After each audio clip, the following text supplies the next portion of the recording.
Welcome, everyone, to 24/7 Sports. I am Tom Loy alongside the 105 guys. We've got Director of Scouting Andrew Ivins and National Analyst Cooper Patagna. Signing day is right around the corner, so we're looking at 2025 recruiting classes all across the country and bringing fans a look at their soon-to-be signees. We're going to hit some superlatives and state our take on a lot of these prospects. So today we are looking at Kentucky. The Wildcats currently have the number 20 ranked recruiting class in 2025. And there's 21 commits set to play for head coach Mark Stoops. Andrew, we will start with you. Early draft pick potential. Who's a guy to watch out for that could potentially find his name called early in the NFL draft? Did you guys know Kentucky has had cornerbacks selected in back-to-back NFL drafts? I'm going with the corner here. Andrew Purcell, who kind of reminds me of Andrew Phillips, who played there in Lexington and is now playing on Sundays. Purcell, a state champ in the high jump.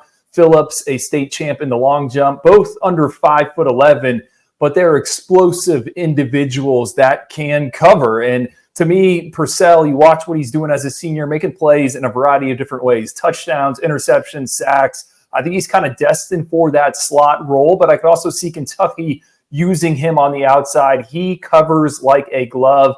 NFL evaluators love that. I could see this guy following in the rich footsteps and tradition of Kentucky sending corners to the league. Yeah, we must have the same notes. Andrew Purcell, a guy out of Enterprise High School in Alabama, and a guy that, honestly, I've been tracking for quite some time in my region. And, a big part of that was Eric Winters, currently committed to Auburn right now, a top 247 safety. You'd watch his tape, and Andrew Purcell would just keep popping up. And it was like, okay, at first he was small, and then you saw this dynamic athlete, and then he just kept checking box after box after box. You turn on the senior tape, and what Andrew really kind of alluded to, you talk about that background in track and field and the high jump at 6'8", which I think is one of the best records in the class. He's an explosive individual. And on top of that, this is not just some traitsy athlete that we say, okay, well, we like the idea of this guy. Man, I love the football player on both sides of the ball, attacks the football, great ball awareness, super instinctive. And another thing I got to point to that Andrew said, I think he can play the nickel spot. I think that's going to be his home. And really, when you kind of think of him in that way, the more excited you get. So I'm really, really high on Andrew Purcell. Glad we got him inside the top 247. I do think he's going to be one of the better nickels that comes out of this class. I almost went with Purcell, but I went with running back Marquise Davis. He's just got a look of a future difference maker in college, extremely productive back that gets the most out of every carry. Big fan of him. I think Kentucky's going to set him up for a lot of success, and he's going to capitalize on it.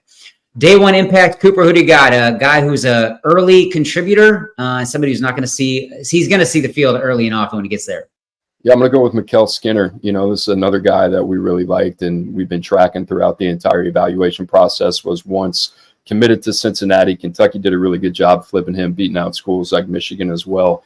And you can just use him in a variety of different ways when you think about Bush Hamden, the offensive coordinator over there, and maybe what it looks like for Mikel Skinner. But we've seen him at receiver. We've seen him at running back. We've seen him at Wildcat. And this is a guy, for a big guy that's 6'3" and 3/4, 220 pounds. He ran well as well. He's under 4'6" in the 40. So a super versatile chess piece that's a natural receiver. But I really, really love his ability after the catch. This is a big kind of sneaky get for Kentucky.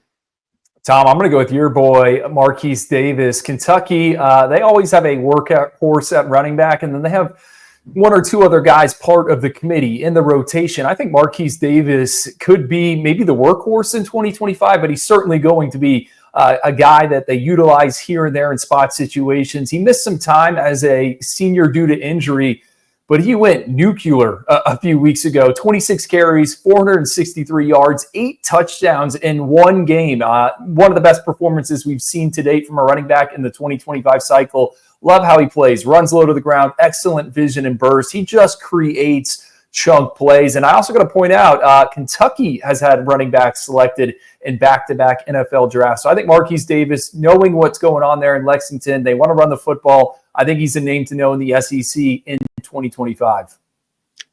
I'm going to go with safety Martellus Carter Jr. I've seen him a bunch of times on the 7-on-7 circuit. I like his game a lot. I think he could potentially outgrow the safety position and maybe even play linebacker, but he's just got the talent, the instincts, playmaking abilities at safety. I think he's going to make an impact early. Ivins, come back to you. Boomer bust, an intriguing talent who might outperform or underachieve at the next level, kind of a mystery. Who do you got? I'm going to go with a frontline defender here, and one of the highest ranked commits right now for Kentucky, Javion Campbell, in-state kid. It's funny, when he committed to Kentucky back in the summer months, I was talking with someone on staff there, and I was like, I thought I was going to get this fired up reaction. Hey, you beat out all these schools, and it was a bit timid. And now I'm kind of seeing why. You turn on the senior tape from Javion Campbell, you see this big hulking frame. He's just not there when it comes to the technique and the snap effort, the physicality. You need all that stuff to play in the SEC. You need that at the point of attack. Not there yet, but he's going to a program that's had a ton of success kind of molding these guys up front and turning them into difference makers. Basketball background, I think the biggest thing for Javion Campbell, finding a defined role. But if it all comes together, he could hit big. Hard to find guys that are 6'4" with 34.5-inch arms. I'm going to play devil's advocate on this one, and I too am going to go with Javion Campbell because he fits this category exceptionally well. He's only been playing football for 3 years, and you think about the basketball background and everything Drew said. He's got two-way snaps as well, and you see the flashes, and you go, whoa, like this guy's got it. I mean, I went down and I remember thinking about him as a guy that could potentially rise in the top 247 that had some really kind of like top 50 juice to him. We went the other way because Drew was right. He didn't really validate it as a senior, but this is a guy that still really kind of has to play himself into shape. I thought he put some bad weight on as a senior. I think he's going to have to get in that weight room. I think the structure is going to be really, really important for him. And I think he's going to have to get used to that environment of what's expected out of him from day to day. If he can do all those things, I mean, you talk about the physical traits and what this guy can do. I mean, they play him in a 2-point playing off the edge. He can play with his hand in the ground. He's super, super scheme versatile. So you kind of have this wild card here from in-state that if you're Kentucky, you have to take this kid, no matter the result or what it looks like, right? Because the payoff could be huge with a guy like Javion Campbell. I join you guys. This was an easy call. Javion Campbell, super raw, but he has a chance to be incredible, but it's going to take some time. Diamond in the rough, Cooper, a 3-star prospect who could surprise some people and might hear his name called in the NFL draft a couple years from now. Who do you got? Yeah, I'm going to go with another guy on the defensive line, and this is kind of like the opposite of Javion Campbell. It's more high floor, but how about Kalen Edwards, you know, a guy out of Tennessee, and I thought this was kind of like a really, really savvy pickup for Kentucky. This guy just really, really kind of polished, nuance. You know what you're getting, you know, 1 technique, 3 technique. I think can play in multiple fronts. Maybe not as multi-dimensional as an athlete as you'll get in a guy like Javion Campbell, but the floor is a lot higher, and I think this guy could find himself impacting the game a little bit sooner than the guy that we talked about before this. So Kalen Edwards, a guy that I've always really, really liked in this process, kind of been teetering kind of on 4-star status, but, you know, in terms of guys that I think have a chance to maybe one day make me bite it a little bit, maybe outperform their current grade projection, I'd put Kalen Edwards in that category. I'm going to raise some eyebrows here. How about quarterback Stone Saunders? Kentucky has 2 arms committed this cycle. Stone is one of the most prolific passers in the class. And you look at Kentucky, they haven't been able to throw the ball this season. They're dead last in the SEC in passing yardage. And I don't know if the answers on the current roster could come via the transfer portal, but I got a chance to see Saunders throw in person this spring. He's not going to blow you away with his specs, but he hits his marks, and I think the most important thing, he has a good feel for the position.